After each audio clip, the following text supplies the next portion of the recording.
You'll have to upset a lot of people in this life to do what's right.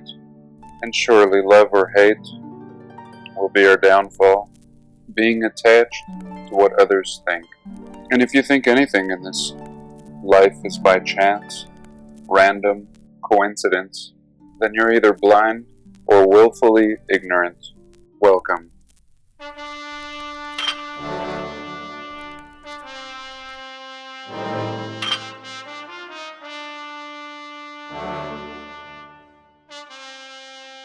And this next video is just going to be full of bits, similar to many of my videos.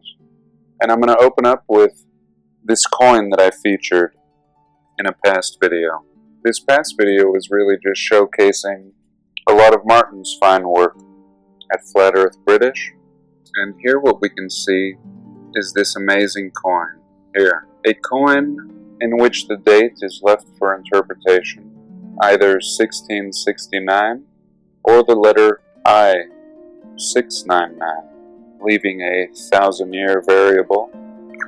And the comment said, has anybody seen the words Tartaria in that coin? And I had completely missed it. And at this point, the video is about 4 months old. And here it is, Tartaria. Tartaria. We see below it Asia and Africa. And up here, we see what looks like Hebrew lettering, and up here the words to Salvor, and here the year. What is certain is in this early year it was worth minting the words of what is now a lost people on this coin. And thank you for this, Sir Vasco. Excellent catch. And this part might be a little sarcastic. Oh, 1899. What a fine year. In 1899, we could build buildings like this in 1 year. 1899. No permits needed, no construction photos. Life was easy in those days. So easy that you would build a power plant in this fashion. No need for a square box. What kind of power were they generating? Who cares? This building demands respect. The Fernheiß Work Power Station in Dresden, Germany. Built 1899 to 1900, and it was demolished in 1935. Why? The people of 1935 didn't appreciate the laborsome efforts of 1 year. They considered it unsightly and unnecessary. The bits that were not demolished were finally burned in a fire in 1945. Don't be fooled by the aged look of this work of wonder.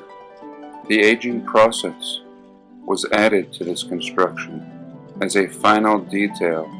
And why such a grand tower in this old power plant? This was for the workers to take their lunch break. In 1899, workers hardly needed to work at all, always ready to pose for a picture, and often wearing their finest suits. Next we'll have a little look at San Francisco. Always a treat, like rice-a-roni. And here in 1899 again, such a fine year. 1899. Only 40 some odd years after the gold rush, this old gold mining town and people of the Old West decided to erect a city hall. Which one is it? Both, of course. One was not enough. Unfortunately, it was destroyed in the 1906 earthquake. Fortunately, nobody cared back then, because it was such a great year. After all, it only took a few years to build, and besides, they had the up-and-coming World's Fair to attend to. Here's a share by Heidi, and she tells us, thanks for the glorious videos. I want to reach out to you about an ancient stone technique that can produce an almost lace-like quality or details. Things they normally tell us are chiseled. I worked at a masonry supply company, so masonry always intrigued me. And I noticed building details. At the Idaho Capitol building, I took a tour many years ago, and the guide said that they had to bring in a mason from Europe to work on the building, because his family was one of the only ones left in the world with the old world masonry knowledge of how to create the faux marble. Online they mostly talk about the scagliola technique that can create the faux marble columns, but I always remember what the tour guide said. And here we can see in 1905, Idaho's first state capital. Oh, what a beauty. And it looks like somebody planted these trees behind the capital at least 50 to 100 years before this. And now we can look in 1920, replaced with this pile of junk. Going from this warm, rustic feel to this cold, high-tech. And a very awesome share. Thank you, Heidi. And here's a nice share from Paul Tino. He told us he's on a road trip, and when he went back to the hostel he was staying at, he picked up a Book of Mormon out of curiosity. After skimming through the book, came to 3 Nephi 8, which mentions a worldwide storm, an earthquake, and lightning that struck the entire world as never before, until entire cities in America are either sunk, burnt, or buried under new mountains, simply ravaged, until most are left dead from 3 days of darkness. It mentions how some of the buildings in some of the cities were left standing, and it reminded him of the big bad wolf in old mythology, blowing down all the buildings, except for the ones made of brick. An excellent share. Thank you, Paul. I think all the books of old have these similar stories. Everything has been in plain sight, we just needing to put the puzzle pieces together.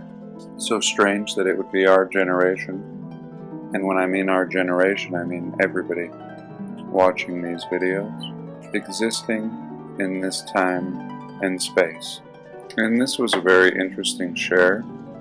I'm not sure about the history of this man, but he gave a fascinating lecture, here about 13 minutes long. Second professor-like lecture I've listened to in the last couple days, and really impressed with the ideas of human development and giving the right conditions or wrong conditions. Children, or when it comes to the historical narrative, an entire people, shaping a people, for better or for worse. And the reason this was shared to me is because it actually had a tie with Tartaria and Pinocchio, one of my favorite Disney movies. Always rang true in some unsettling way, even as a child, and I often saw myself as a Pinocchio, especially when it came to the part where he's on the island with all the bad children and they're smoking cigars and they turn into donkeys, grow tails, and get packed into a ship and sold. And when I look around now and then, what I see are a bunch of donkeys around me, or sometimes we call them sheep. And what do we see when these children are convinced to go to this island? Mind you, Pinocchio wasn't kidnapped. Not directly. It required some persuading and some tempting. He was lured into the actor's life, and fame, and fortune. It was only when he arrived to his destination that he realized he was a prisoner. A big party, all the booze and cigars these kids can muster, and trashing of the old world, as we see here, absolutely depicting what we know and research and love. And here in this old Disney flick, the chosen backdrop for destruction. How appropriate. Almost representing a new people, inheriting, having a big party, very World's Fair-like, but ultimately having no appreciation for beauty, hard work, and structure, and burning and pillaging everything in sight. And once again, something I felt so true in my youth, not understanding why, but feeling that this was what was and is never feeling like this is how we are supposed to live. And here again, showing this World's Fair type of environment, and in the background a depiction of the old world, and these kids having zero care or concerns for it, similar to our people, with the exception of a few, until recently. And here's a nice little share by one of my Patreons, Holly, and she tells us she grew up in Southern California, and there was a factory on the freeway that looked like an Assyrian palace. Her grandpa said he remembered it being a tire factory. Eventually this tire factory was refurbished into a shopping mall, but originally it was a rubber company. And let's have a little look at this old rubber company. Ah, of course, exactly the way we would want to build a factory, essentially. Absolutely beautiful. And in 1918, Adolf Schweitzer started the Sampson Tire and Rubber Company in a tiny wood frame factory in Compton. And in a short 10-year period, he decided to build this baby, one of the largest manufacturing facilities under one roof west of the Mississippi. Stupid story, 1,300 feet long and a little overkill. If in 1918 his tiny wood frame factory was sufficient, why would we jump into something like this? Impossible, of course. And here's a little look at the Assyrian, or really Anunnaki type characters with their little handbags. Of course, this is how you would want to build a tire factory, like a castle. He spent $8 million and hired these architects Morgan, Walls, and Clements. And if you haven't seen my video on the 3 architects in New York City with wooden nickels, I suggest you check that out. And this makes me want to dig into these 3 architects. And this particular rubber factory was designed in the style of King Sargon II's palace. Truly, they must think we're stupid, or at least did when they wrote these narratives. Sargon was a Babylonian king with a 23-acre palace, and Schleitzer's plant, by accident or by design, covered the same amount of land, surrounded by a giant wall as we see here, and all kinds of depictions around this plant, forms of jinn or genie, winged bowls with human heads, and so forth. And in actuality, they did end up pumping out quite a few tires in this factory, eventually becoming the Uniroyal Tire Factory in 1962, now surrounded by office buildings and a mall. I look forward to going to this, and I do plan on taking a trip to California soon, and I want to take full advantage of this opportunity. And here we are, current day. Definitely a mall, and what is original is left to be seen. Here we go. Really remarkable on this 23-acre complex. And here's some great photos of the restoration, or most likely the unrestoration. Looks like they covered up the exterior and put a stucco facade over the top, giving it that nice, cheap mall look. And here is supposed to be a photo of it just after it was complete. And pretty massive. You might have a feeling there was a lot more to it. Probably all the ornamental flares were removed and a big flat roof was put over the top. Here we see what looks like some ancient lines, what would now be turned into an airport, and pretty mind-blowing. This probably was an old Tartarian airport. And then she talks about this old Spanish mission in California, and this is supposed to be an old church, some old ruins of a Spanish church, and totally mind-blowing. What do we see?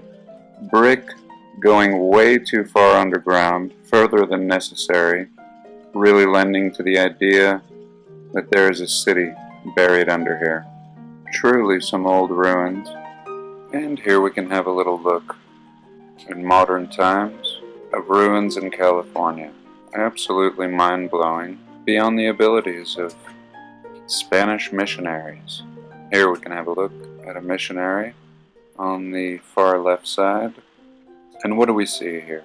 The same thing that we see everywhere. Brick covered in facade, extra thick, excessively thick, and this was nothing short of something massive and glorious.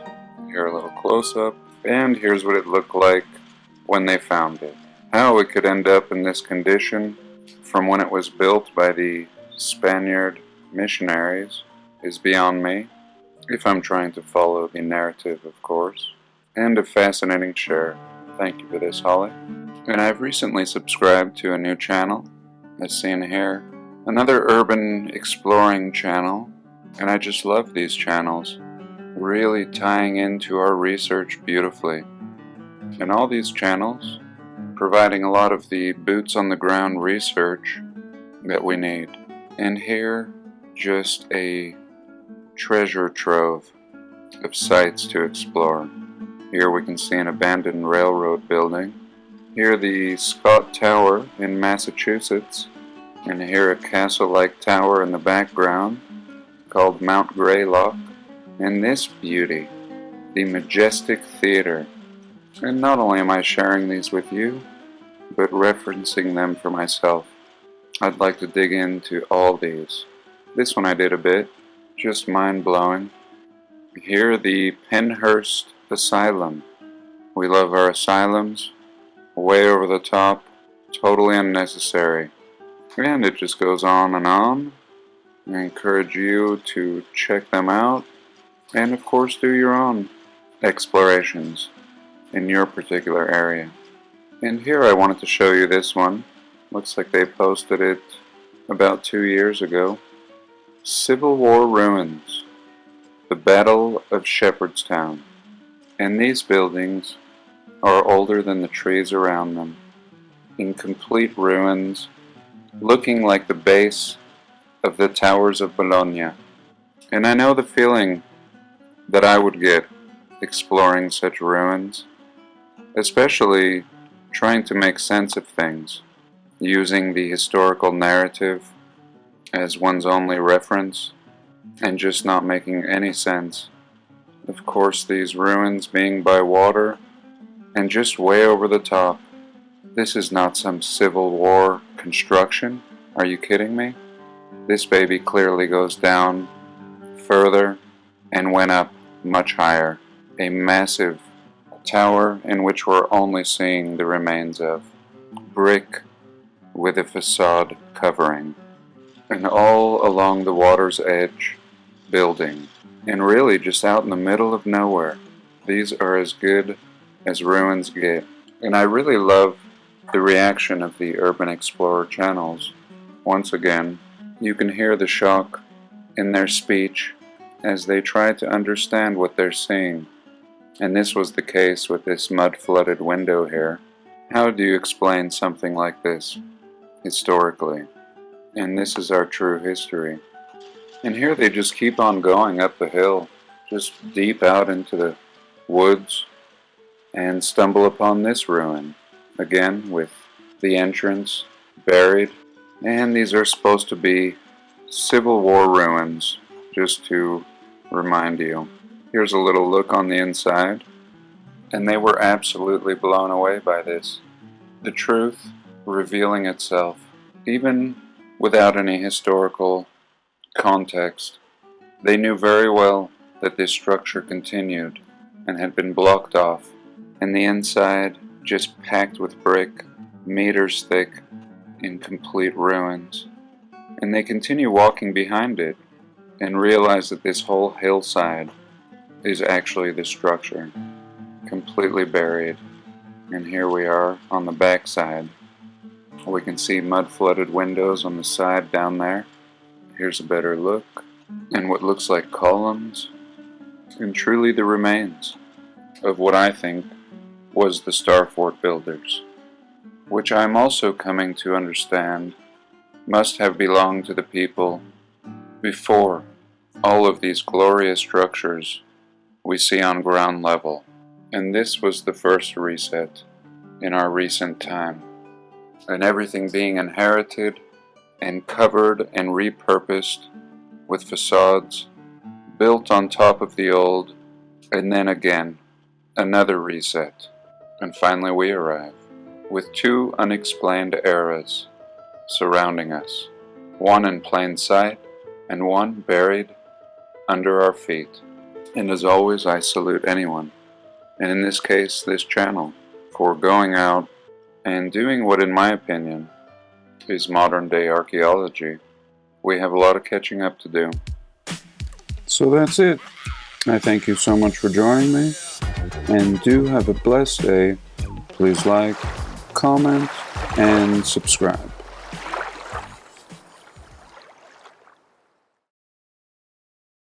I get no kick from champagne. Mere alcohol doesn't thrill me at all. So tell me, why should it be true that I get a kick out of you? Some like the bobtail refrain. I'm sure that if I heard even one lick, it would bore me terrifically too. Yet I get a kick out of you.